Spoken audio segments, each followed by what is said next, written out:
Bueno, hemos estado en este tema de los libros de texto, hemos platicado con expertos en algunos de los temas, en física, en economía, en lenguas indígenas, y hemos tratado de separar la política de lo que pues es el análisis básicamente de los libros y de los de los libros que van a finalmente recibir niñas y niños y con los cuales van a trabajar durante el ciclo escolar 2023-2024.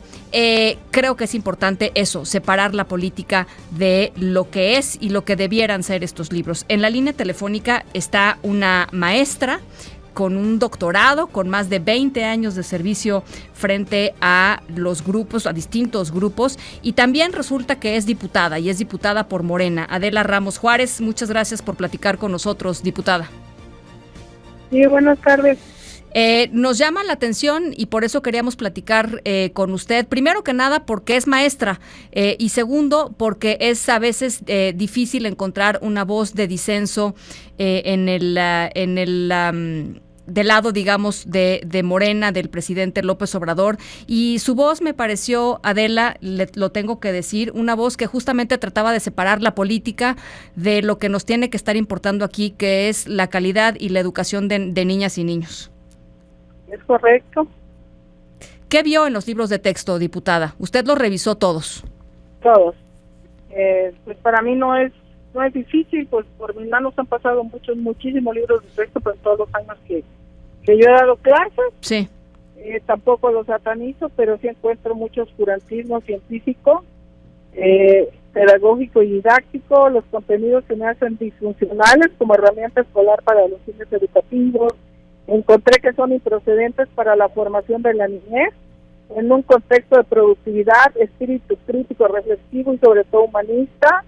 Creo también que están descontextualizados para la comunidad, para la vanguardia de nuestra sociedad y sobre todo para la comunidad escolar indígena, que ni siquiera están en su lengua o a fin de sus usos y costumbres, así como también amplía la brecha de desigualdad, toda vez que existe el rezago en los estados, donde nos dejan fuera o excluidos también, queda fuera del alcance de nuestros alumnos, lo que es una exclusión, por ejemplo, con el uso del QR. Los alumnos en Chiapas, por ejemplo, de mi estado, sí, no cuentan ni siquiera con internet, o sea, sí, la mayoría de las comunidades no tienen cobertura de internet y mucho menos vayan a tener, muchas no tienen ni siquiera energía eléctrica, estamos fuera, o sea, está fuera de contexto.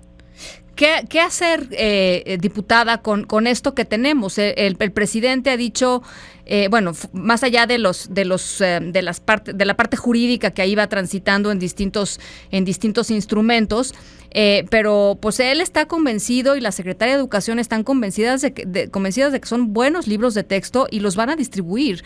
¿Qué hacer en un escenario así? Pues es que hoy si en Palacio se dice que es bueno, pero si en Palacio se dice que es malo, o sea, no hay filtros, no hay verificación, no hay una realidad, ¿verdad? Estamos en un mundo fantasioso.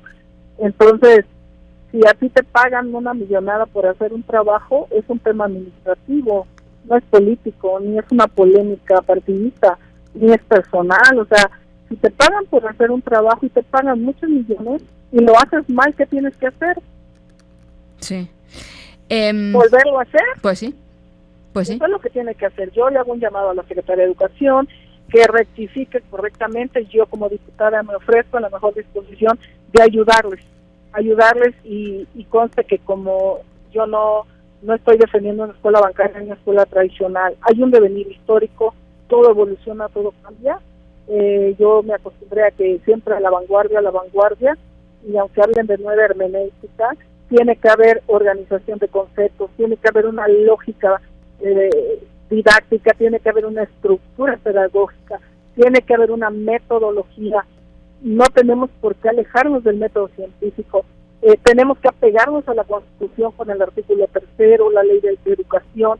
La educación es laica, es gratuita y es obligatoria. Aquí ya se perdió la obligatoriedad porque se volvió informal, se perdió la laicidad porque son adoctrinamientos. Encontré mucho contenido dogmático. Uh-huh.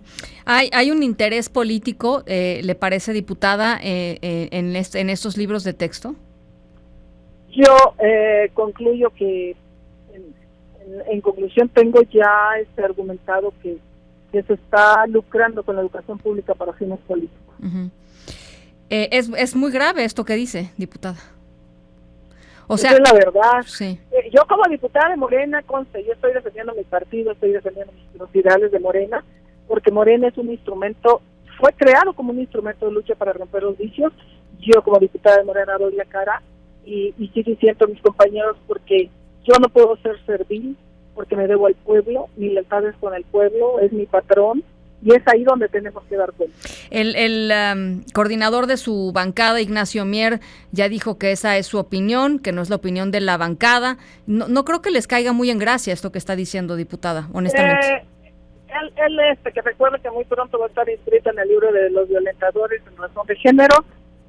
También pues él tiene razón, yo no represento la voz de su Morena, de él, porque son serviles, son acéfalos y ellos son mudos, uh-huh. no tienen voz, simplemente Morena no tiene voz, el Morena de él, y pues quien no representa al verdadero Morena es él, porque él es PRI, él es UAPROA, él es dictador, es patrón, a él solo le interesa su candidatura, y no me refiero al personaje, sino al perfil que él ocupa hoy en día.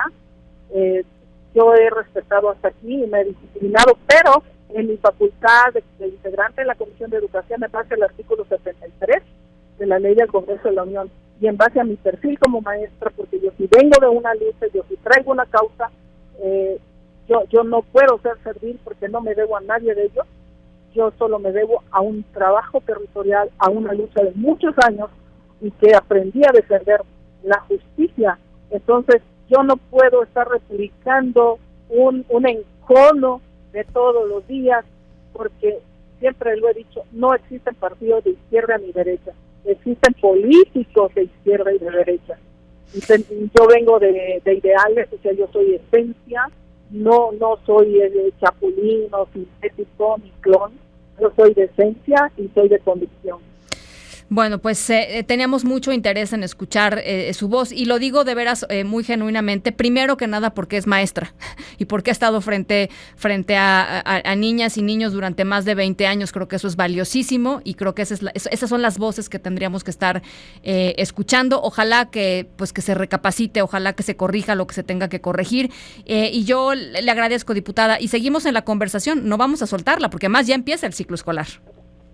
Claro, tenemos ya encima a 2 semanas de iniciar el ciclo escolar, y ante la incertidumbre de los maestros y maestras, pues hemos conjuntado las voces en buscar una solución, y toda vez que hay un recurso del pueblo invertido ahí en algo que es un desacierto y que hay que corregir, tarde o temprano se va a corregir. Yo he pedido que se audite, he pedido una auditoría, que de manera burda, dice el coordinador, que la auditoría la hicieron 15.900 indígenas, así dijo él, y que no sé cuántos especialistas, o sea, y entonces, ¿para qué sirve la ASF, sí, la Auditoría Superior de la Federación? Pues ya no hay instituciones. Uh-huh. O sea, de esa manera es burdo en su conducta, se conduce de manera muy burda, muy ignorante, ¿no? Entonces, a mí no me ocupa en este momento la opinión de él, me ocupa la opinión del pueblo, la niñez, buscar cuidar la integridad de nuestra niñez mexicana.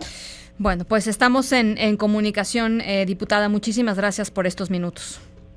Gracias a usted por el espacio y felicidades por su programa. Yo quedo atenta. Muchas gracias. Adela Ramos, diputada por Morena, las 7:01.